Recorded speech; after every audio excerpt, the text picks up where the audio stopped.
Ladies and gentlemen, welcome to another great episode of the 5 Star Revolution Podcast, episode 51. Join us on Facebook, 5 Star Revolution Podcast, for your chance to win a $200 Visa gift card if we reach 1,000 likes on our Facebook page. And also, don't forget to join us on YouTube right here. Subscribe to our YouTube channel, 5 Star Revolution Podcast. Tonight, we have a very special guest all the way from Texas. He's a 2-year wrestling pro. He's the master of destruction, Justin James. How you doing tonight, sir? Man, I'm doing good. How are you? I'm doing good, man. Thanks for joining me here tonight on the 5 Star Revolution podcast. No problem at all, man. So I ask this question to almost every guest that comes on my podcast because everyone has a different story. So I want to hear your story. Were you a fan growing up of the wrestling business? And if so, who were your favorites growing up? Definitely was a fan. I was a fan of the Attitude Era, so it was always the Rock and Austin rivalry, HBK, Triple H. So those are some of the guys I looked up to watching as a kid. So yeah, it'd probably be top favorite though of all time, probably Triple H. Triple H is a great pick, man. Great wrestler. He's been around for a long time and definitely a legendary wrestler right there. So you were a wrestling fan growing up. You're a Triple H fan. So you were a DX kid when you were in high school. Yeah, I think everybody was, but yeah, definitely. You got trouble a little bit in high school and junior high, was because of DX. You were doing the cross chops and stuff. Yeah, definitely was. And you get caught doing that in the hallway by a teacher, you usually got something said to you about it. So before you started wrestling, were you involved in any other sports or Um, I anything? was actually uh, I was actually playing minor league football for a team out here in Texas, and what's funny is I kind of got burned out on football because I've been playing since basically third grade. I kind of got burned out, and I didn't know what I was going to do because I was like, I'm going to quit playing football, but what am I going to do with my spare time? Um, that I can also incorporate my kids into because they like going to football games. And I reached out to Dean Fleming, who was at the time was the world heavyweight champion for Sword Championship Wrestling. Asked, hey, how do you get into the wrestling business? And he sent me a link to on Facebook to Bumps and Bruises Pro Wrestling Academy that's in Dallas, Texas. I shot them a message, had a tryout, got involved in that. That being said, I still didn't stop playing football. I still play football currently, as well as wrestle. So you still do football. Yes, sir. So how do you balance that? How do you balance that football wrestling life? Well, I've made it clear to the teams I play with that wrestling is going to be priority. If I have a wrestling show the night of a game, I'm going to wrestling versus going to play in a football game. We got plenty of linemen on the team. They don't need me every weekend, so I can go do my focus on wrestling because that's the main priority. So you found out about the professional wrestling school in your area through a friend that you know? It's through. I was actually just scrolling on Instagram and saw Dean Fleming pop up as a suggested follow, and saw that he was the world heavyweight champion for Sword Championship Wrestling. So I was like, hey, I'm gonna shoot him a message and found out how he got into it because I knew they were based out of Dallas. So what were your first impressions when you went into the wrestling school? Uh, well, I went and did the tryout with Dean, and Sir Mo was there running the class with other students that were already in the class. And uh, you know, at first I was like, there's gonna be a lot to learn, everything going on. And what I found out though is it's a big family. Once you join Bumps and Bruises Pro Wrestling Academy, you become part of a family and your family for life. It doesn't matter if you move off, you're still part of that family. We have people who were in the middle of class and their job got transferred out of state, but they're still in our group. We still talk to them all the time. So you're a big family, and it was a blessing to find that school. So transitioning from football to wrestling, did you find it easier for yourself when you first started? No, football was a whole lot easier than wrestling. Wrestling, learning how to take the bumps properly and safely, how to learn how to keep your opponent safe in the ring with the moves that you do, learning your limits of because in football you're like I can do anything on the football field. In wrestling, you gotta understand you can't do everything in a wrestling ring. I'm not going to climb on the top rope, and I'm not going to do any flippy stuff. I'm 6'5", 340 pounds. I'm gonna stay on the mat and do my damage there. 350 pounds. Wow, dude. So talk about your workout regimen. What do you do in the gym? Uh, just all your basic lifts, squats, power cleans, bench, incline, deadlift. Um, Starting to incorporate more cardio because that's an area that I've lacked, and I want to make it into longer matches and perform well in longer matches. I need to build up that stamina and cardio where I can make it through a match and not have any problems with it. I totally agree, man. Cardio is one of the biggest things in professional wrestling because if you burn out in 5 minutes, you're dead in Yeah, the water. nobody wants you. You're dead in the water. Yeah. So what made you want to become a pro wrestler? Well, it's funny. So tattoo shop that I go to for all my tattoos, it's Texas Tattoos and Art Gallery in Greenville, Texas. They've been pushing me for probably the last 5 years to get into wrestling because they're wrestling fans too. And they're like, why don't you become a wrestler? Become a wrestler. I didn't know how to do it until I found Dean.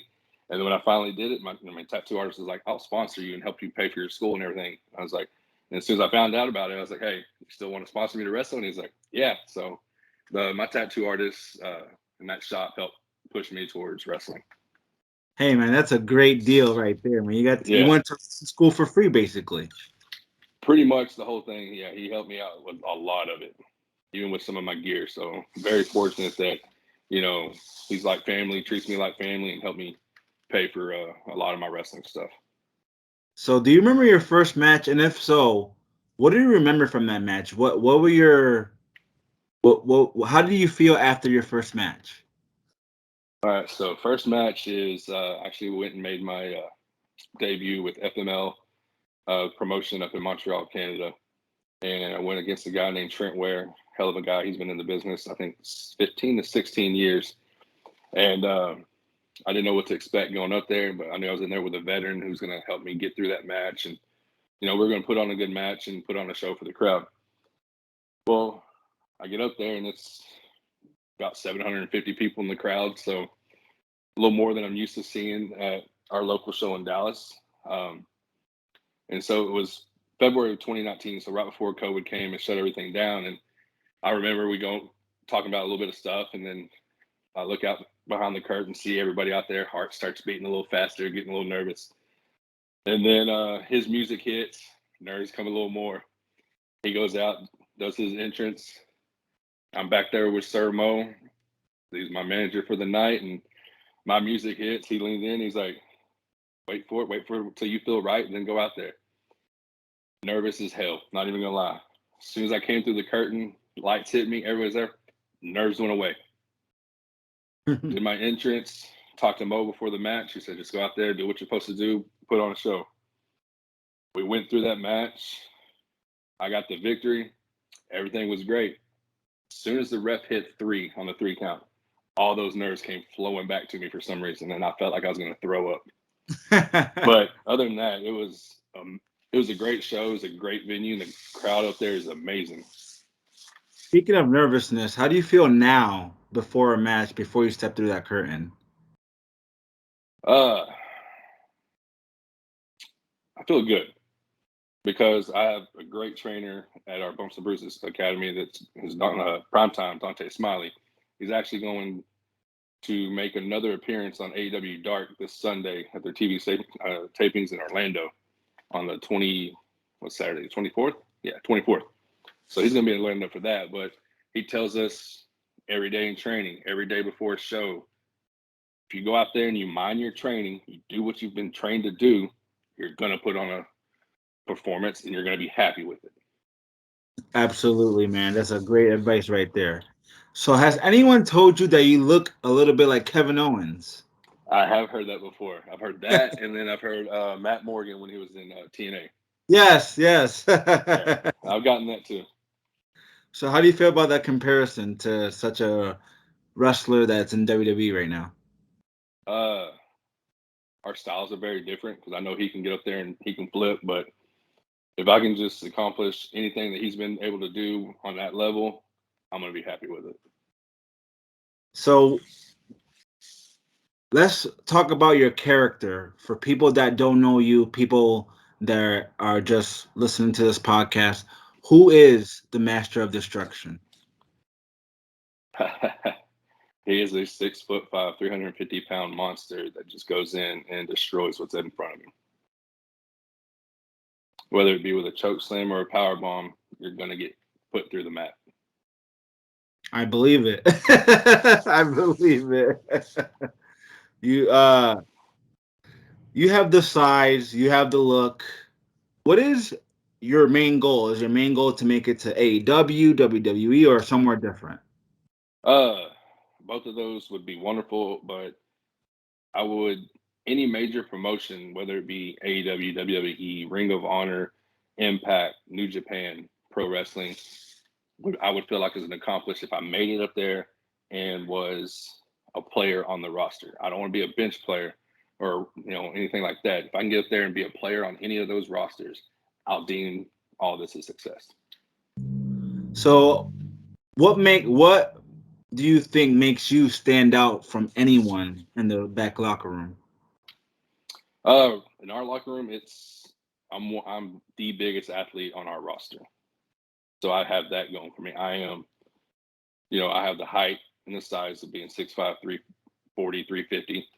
And I mean, I'm covered in tattoos, so that kind of helps me stand out a little bit too. But I think my size helps me stand out in the locker room because you can come in the locker room and I'm going to be one of the first people you notice because of how big I am. I agree, man. If I was back there, I'd probably be scared. So, what's that title that you got around your shoulder? Mind talking about that? Oh, yeah. It's the Sword North American Heavyweight Championship. Won it on October 2nd or 3rd. I won it back at our show. It was a Commencement Chaos. It was actually the show I graduated from Bumps and Bruises Pro Wrestling Academy and also won the title back that I lost at the beginning of August to a guy named Big Laz. So I was able to get my title back the next weekend. And where were we at? We're in Arkansas. I don't remember the town. Forgive me on that one, but put on a show. He got his rematch. I was able to retain. So now I'm ready for next weekend. We got a Halloween show out in Sherwood, Arkansas with Chaotic Kingdom Wrestling.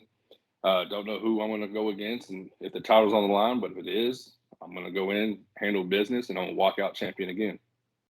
Are you a heel right now in the business? Well, I'm kind of in between, depending who I'm wrestling. You should be a heel, man. Look at you. Yeah, I should. I know. I get that, but sometimes the fans love me for what I'm doing. Sometimes they hate me for what I'm doing. So I'll fill out the crowd, and that's what best thing you can do is see how the crowd is feeling and just feed off it. If they want to boo you, make them boo you. Do some dirty stuff and make them boo you. If they're cheering you, beating the crap out of somebody, continue beating the crap out of them all around the ring. That's a good answer right there, man. I agree with you there. And who's going to disagree with you anyway? Yeah. So this is the portion of the podcast where I asked the wrestler to shoot a promo for me, if you can, on your next opponent in character. I don't know who I'm wrestling next, man. Do it on me, CJ Price. CJ Price. All right. Let's see what we got. Are you coming for the title? I'm coming for the belt. All right. How big are you? Tall, height. 5'9", 205. 205. All right. CJ, I see you making your rounds, thinking you have what it takes to come take this North American Heavyweight Championship. But this isn't the 205 live division. So you got to step in the ring with the master of destruction, Justin James. All 6'5", 350 pounds of destruction. You don't stand a chance. My kids are bigger than you. So go home, reevaluate your situation, and challenge somebody else. I'm sorry, man. I had to laugh because you're bigger than you. But And I'm not wrong. I have a 17-year-old. Our son will be 17 November 5th. He's 6'1", 225. So he's gonna be like Daddy, huh? Yeah, he's gonna be a big boy. He's a big boy too. So is he into wrestling, and do you want him to be a wrestler too? Or? He's really not. He plays football right now, and he's got his girlfriend, so he's kind of focused on football, school, and girlfriend. But my other kids love wrestling. My little girls, they come out there and they'll sit on the rail and talk crap to the wrestlers. I remember when Primetime and his tag team partner, Ty Wilson, when they were the Radical Athletes tagging together, and they turned heel, my little 6-year-old daughter tried to give him a high five, and he acted like he was going to do it, and then he backed away. She ran behind the curtain and was waiting for him to come through that curtain to shake her hand. That's funny, So, man. My girls love wrestling, and my 4-year-old son, he loves wrestling too. So you have what, 3, 4 kids? 4, yeah. Wow, man, that's a lot. So you do football, you do wrestling, you have kids. Do you do anything else besides wrestling and football? I mean, I work, keep the wife happy, take her out on dates, and because we have training Monday, Tuesdays, and Thursdays. So we got Wednesday and Fridays for date nights. But right now, our date night on Fridays are going to watch varsity football games. But other than that, just spending time with her and the family and the kids when I have them, and then just working. So I also ask this question to every wrestler that comes on the podcast because it's my favorite question to ask. Do you have any funny backstage stories or road stories that you want to share with us? Let's see. Backstage. Or road story? I don't have anything on backstage, but I mean, road trip. Few of us, we went out to Abilene about a month ago for a wrestling show out there, and we went to this barbecue restaurant, and it was me, Dean Fleming, Dante Smiley, and a guy named Irvin was with us, Chris, and we're like, hey, let's go to this barbecue restaurant. And funny thing, my wife manages a barbecue restaurant here in Texas as well. So we go out there, and me and Dante ordered these massive potatoes, and I was like, hey, watch this, I'm about to start a fight. I took a picture, sent it to my wife, and I was like, hey, why don't y'all's barbecue potatoes look like this? And sure enough, about a minute later, I got a text saying, why don't you just stay there? I'm like, well, didn't mean it that much. I was just asking a question. But, we thought we were going to be able to dominate those potatoes like we could in the ring. And no, it made me and Dante tap out. We were done. So potatoes would stay undefeated, and I thought I was going to get divorced for a minute. Divorce over potatoes, huh? Yeah. That's funny, man. Well, I'm glad you recovered from that. Yeah. Yeah, we're good on that So, now. speaking of road trips and stuff, where else do you want to wrestle besides the big time promotions? Where else do you see yourself wrestling? Like, do you have any promotions that you have your eye on that you want to wrestle for? So I've wrestled in Dallas with SOAR. I've wrestled in Arkansas with CKW. I wrestled in Montreal with FML. Wrestled in Memphis with Southern Extreme Wrestling. I want to go back to Montreal again. And there's some promotions out in Colorado that I know Dean Fleming goes out to, and he enjoys his time out there, and they're great promotions. And I'm going to see if I might be able to piggyback with him one time, go out there and just help set up the ring, meet some of the guys, and then maybe get invited back for a match in the future, just to get my name out there a little more. Very interesting, man. I wish you the best of luck with that. I hope to see you out here in my area someday. I live in Massachusetts, so. Hey, as long as we don't have to cheer on the Red Sox, I'm good. Come on! That's my Man. favorite team, man. Where's it? Is it over here? No, it's on this side. Oh, Yankees. Yeah, there's a Yankee tattoo somewhere. There it is. Oh, God. No. I'm a Yankees fan, man. Right now? I'm just kidding. Hey, man, it's all good and fun. No worries about that. So Mr. James, what do you see yourself in the next 3 years?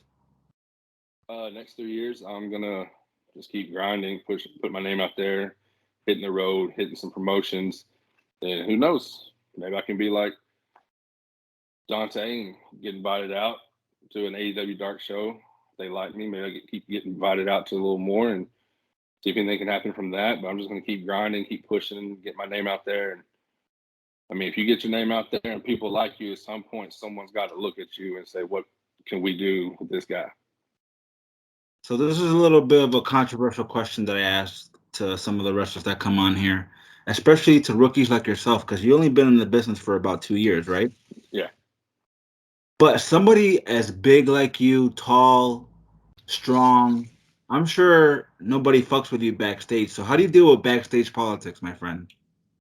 Um, like I said, I haven't had to experience anything like that because the promotions that I'm part of with Source, CKW, SEW they're all part of the OYWA, which is a broad umbrella of different promotions across the world. Like FML and Montreal is part of it. They have promotions all across the U.S. that's under it, as well as England, Australia, and Italy, I believe.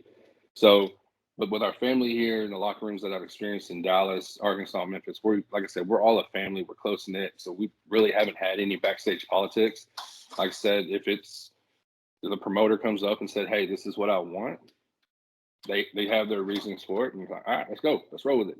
You go out there and you perform to give the show what it wants, and you put on a show for the crowd. So you don't put any input into your matches or your storyline or anything like that? Oh, we do, but like I said, ultimately it's going to be what the promoter is thinks is best for a storyline, as well as what's best for the promotion. So, like I said, if they want me to come and they're like, "Hey, you got to drop your title," all right, how do you want to go down? Let's do it. I like that mindset. The title does not make a person. You make the title. So this title is not going to define who I am.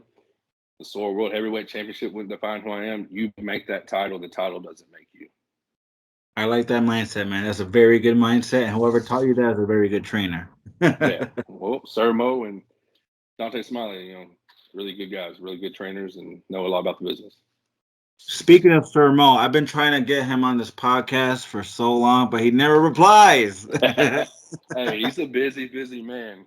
Sometimes I can't get a response for like a few days. So he's out there grinding. Like I said, he's putting in the work. We got 5 people from our promotions going out to AEW this Sunday to hopefully be on AEW Dark. So he's out there trying to get people opportunity within our promotions, as well as bring people in that are quality to wrestle some of our top guys as well. And what do you think it takes to get invited to something like AEW Dark? You need to have some film and footage of quality matches, and as well as you need to look the part. Your gear needs to look the part. They don't want to bring somebody out that has cheap looking gear. So that's that investment in yourself. You pay for quality gear that looks good, that's going to look good on TV, because like I said, they don't want anybody out there that's going to look like holes in their gear and everything looks nice and patched together improperly. So they want quality gear, so you invest in yourself, and they want people who look the part, dress the part, and they got to have the wrestling skills, which is they're going to be your match footage, as well as you have to have the talking skills on the mic that they want to. That's what's going to get you in the long-term deals, are going to be looking the part, wrestling the part, and talking the part. And do you think you have what it takes to do that? I'm still working on the wrestling aspect because I've been in there for two years only, so I'm still developing everything there, and I'm still working on the talking on the mic part. Hey, man, I believe in you. I haven't seen your work. I'm not gonna lie, and I didn't do my research on you whatsoever. But I can tell that you look pretty athletic. Appreciate it. Thank you. No problem, man. So, who is your dream opponent that is currently wrestling now? Currently wrestling now. Man, I ain't gonna lie. I said it on a podcast I was on a couple weeks ago. I'd like to go one-on-one with Brock. Just 2 big guys going at it and see what happens. Two big dudes, man. That would be our barn burner for sure. Yeah, that'd be a slugfest. That would be fun to be a part of. As You long ever as I thought can avoid Suplex City, I'm good. you ever thought about doing MMA whatsoever? And I've thought about it, but I don't want to get punched in the ear, get that cauliflower ear, and if you ask me, if you ask what I tell my wife, I'm too pretty. I don't want to get punched in the face. Too pretty to get hit in the face that much. Well, maybe instead of calling yourself the Master of Destruction, call yourself Pretty Justin James. Hey, they might expect me to be a little bitty guy coming out of the back, so I got to stick with that big dominant name. Sounds good, my friend. Sounds good. So, where did you come up with that moniker? Well, I started with so playing football. Everybody was talking about, we're a team full of gorillas, and I was like, all right, well, I'm a vanilla gorilla. So I started wrestling with Vanilla Gorilla because it flowed together, it rhymed, and I was like, that'd be something good I could pitch to kids, and they'd buy merchandise. And then it was, I think, October, November of last year. Sir Mo sent me a message, and he was like, "Hey, what's up, Coach? What do you think about Master Destruction?" I like it, and I know it could have been a test to see if I was going to buck back and you know say try to argue with him, but no, I'm not changing my name. But in this business, like I said, if he's been in this business, he's made it to WWE. He was a world tag team champion. If he comes to me with a suggestion, I'm taking it to heart because he's been there, he's done that, and he's looking out in my best interest. So he's like, "What do you think about Master Destruction?" I was like, "I like it," and I was like, "What are you thinking, kind of gear wise?" And he was like, "Think B-52 bomber." So, like I said, I looked up a B-52 bomber from back in the day, and came up with a little logo to put on the tights, and I had a bomb dropping on the other side of the on my other side of the leg on my tights with a pinup girl on it. Something that because pinup girls were on the B-52 bombers back in World War II and everything. So I was like, all right. I was like, done. I was like, I'm ordering some gear. As soon as it's in, we'll roll out the new name because I know we still had a few more shows before I was going to get my gear in because it's not always a quick process. So I was like, as soon as it comes in, I'll do something. I do a promo or something to kind of kill off Vanilla Gorilla because kind of change up things and go with it, and I just went from there. And I believe that if that name fits you perfectly, just your size and your strength, and I'm sure that you can dominate in the ring, man. Yeah, definitely. And that's one reason I went with Vanilla Gorilla to begin with because I looked up and I was like, hey, I'm actually the size of a gorilla, so it's kind of funny. But when he's like, hey, what do you think about Master Destruction? I was like, hey, let's roll with it. But he's know what's best for me in this business because he's been there, done that, and he's looking out for my best interest. So I was like, hey, let's go. So a couple more questions before I let you go, Mr. James. No problem. If there's one thing you wish you knew before you started wrestling, what would that be? Come in with better cardio. Because I ain't gonna lie, you get in there and you start running the ropes and doing some up and overs and stuff in the ring and just some roller drills, and those drills can add up quickly and you can get fatigued pretty quickly. So definitely it would be coming in better shape. I know this being in wrestling is, I'll go play a football game now where all my other linemen are sucking air, on driving down the field. I'm like, hey, let's go no huddle because I'm good. I can breathe. I'm not in the best wrestling shape, but I'm in great football shape. So I'm like, hey, this is a walk in the park. Let's go. Let's get down the field and keep going. But yeah, it would be definitely come in better shape and work on cardio heavily. Like I said in the beginning, cardio is priority, my friend. So definitely work on that, my friend.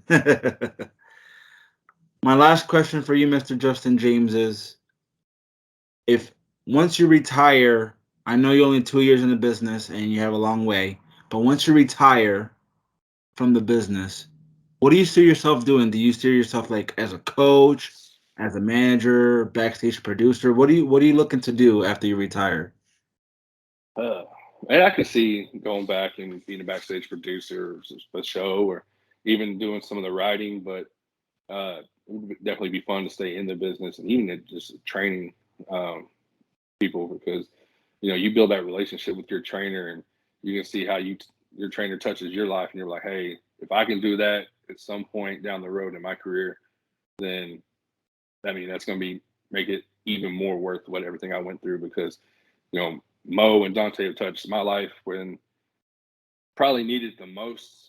Was in bad headspace and just very down, and they help make you see the positive in yourself. So if I can do that, what they've done to me in the future, then it'll be a success as well. That's a good answer, my friend. And I do see you going a long way in this business. I'm going to see you on my TV set pretty soon, I hope. Hopefully. And do you have any social media or anything like that you want to plug before I let you go, my friend? I do have, Facebook is Justin James. I also have a Master of Destruction Justin James page on Facebook. Instagram is MOD_JJ, I believe. You can find it that way. And then Twitter is going to be at Justin Holcomb 86. Well, Mr. Justin James, the master of destruction, thank you so much for joining us right here on the 5-Star Revolution podcast. It was a true pleasure. And for you listeners, don't forget, $200 Visa gift card, 1,000 likes on Facebook. So share the 5-Star Revolution podcast on Facebook and subscribe to our YouTube channel right here, right now, 5-Star Revolution podcast. Justin James, ladies and gentlemen, have a great night, my friend. Thank you. You too. Appreciate it.